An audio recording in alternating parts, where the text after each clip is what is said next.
Dodamies apmeklēt Patvertnes Preiļu novadā.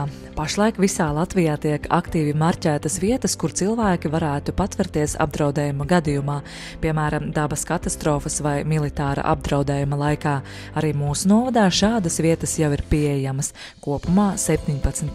No tām 5 pilnībā atbilst visiem drošības kritērijiem, bet pārējās 12 daļēji. Tas nozīmē, ka tās var tikt izmantotas, taču tajās vēl nepieciešami būtiski uzlabojumi. Patvertņu telpās jānodrošina ventilācija, ūdens un sanitārais mezgls, kā arī 2 neatkarīgas izejas.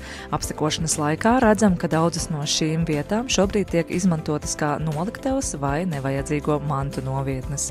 Pateicoties Eiropas Savienības finansējumam, tuvākajā laikā plānoti ievērojami uzlabojumi. Preiļu novadā noteikti 5 objekti, kuriem pieejamais ERAF finansējuma apmērs plānots vairāk nekā 155 000 eiro apmērā. Uzlabojumi tiks veikti Preiļos sekojošos objektos: Kooperatīva iela 6, Celtnieku iela 10A un Andrija Paulāna iela 2, Riebiņos Saules ielā 8A un Aglonā Daugavpils ielā 6. Papildu tam paredzēti arī uzlabojumi vēl vairākās vietās, tostarp Līčos, Pelēčos, Galānos, Vārkavā un citviet novadā.